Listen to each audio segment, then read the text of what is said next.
You're watching Tracks, and we're here with Joe Sylvester, driver of the Bad Habit monster truck.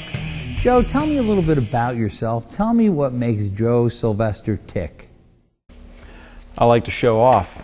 You know, that's what I do best. That's what I've always done since I was a kid. You know, I like getting crazy in just about anything that has a motor and wheels. I just like the simple things in life, you know, motors and speed.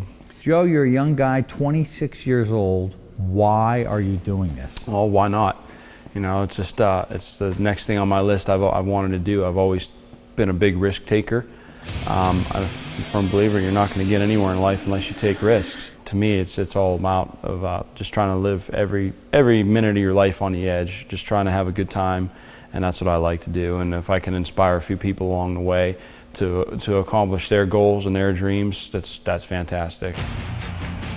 Bigfoot did the jump 11 years ago, and in 11 years, not one monster truck has attempted to do this. So I got to ask you the obvious question. Are you crazy or are you just stupid? I've been asked both. I've been called both. You know, your opinion is your opinion. You know, you do with it what you want. But it definitely, I am who I am. I do what I do because I enjoy it.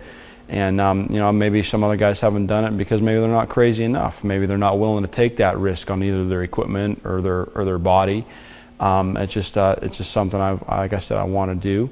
I'm confident that I can do. I'm confident in my abilities. I'm confident in my equipment and my family, my friends, my mechanics, everybody around me. And I'm pretty confident that we can make this happen. And maybe just nobody else has that confidence. What could go wrong? The biggest thing would be mechanical failure. If the motor drops a cylinder, if the tranny slips, drive shaft rips out coming up to the ramp, and it's at the point of no return that I like to call, which is where you're so close to the ramp where you can't hit the brakes and you can't steer out of it. You have to hit the jump. As long as we clear the distance, as long as we clear the tip of the landing ramp, things will be fine. If all four wheels break off and a truck cartwheels and flips and gets broken a million pieces, we'll be pretty safe.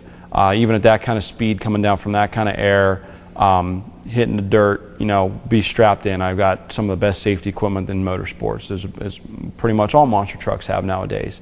So we're pretty safe in there, but if you go from 80 miles an hour to a dead stop instantly, that's going to be pretty bad. The G-forces on your body, you won't be able to take it very well. There's a good possibility, a very good possibility, that you could die 200 feet from the launch ramp. Have you thought about that? I try not to think about it, you know, to be honest with you, it hasn't really crossed my mind.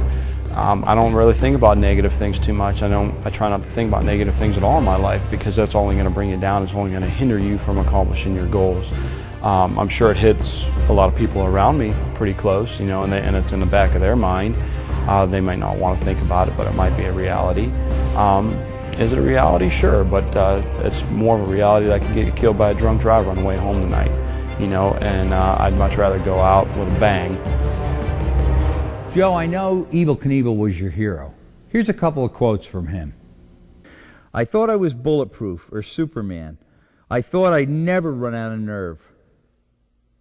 From your hero, I thought I'd never run out of nerve. Well, Evel lived a long, very happy life with what he did. He did what he did very well, and he did it for a long time. And I'm sure there was a point in his life where he reached, where he figured out that, you know, I've accomplished everything I've set out to do, and I'm satisfied. You know, that's what I get from that quote. And maybe I can only hope that one day I can get to that point. And here's what else he said. This is what he said, I guess, about himself. You come to a point in your life when you really don't care what people think about you. You just care about what you think about yourself. You're 26 years old. Are you there yet where you really don't give a crap what anybody says about you? You're just, as long as Joe Sylvester's happy, you're cool? Exactly. And I'll tell you what, I haven't heard that quote before, and I really like that one. And I think that's a good outlook on life for anybody. Because if you're worried about what other people think about you, then you're never you're never going to really be happy, because you can only be happy once you're happy with yourself first and foremost. You have to know what you're doing is right and is making yourself happy, whatever it is. Whatever your job is, whatever your family life is, whatever it is that you want to do in life, you got to go out and try to do it. And if you don't, you're not living life to the fullest. And I think that's exactly what that quote is talking about, because you're always going to have people that talk you down, talk trash, naysay, people that might not have the guts to go and try to do something themselves, whether it is get a raise at their job, to get a promotion at their job, or to go out and jump a 10,000-pound truck 200 plus feet. Whatever it is, you got to be happy and you got to be confident in yourself, and not let the trash talkers get to you, or else you're not going to get anywhere in life. Joe, I know you're getting ready to do this jump. I want to wish you the best of luck, and I'm looking forward to doing a great interview at the landing ramp right here on Tracks. Oh, I guarantee it'll be good.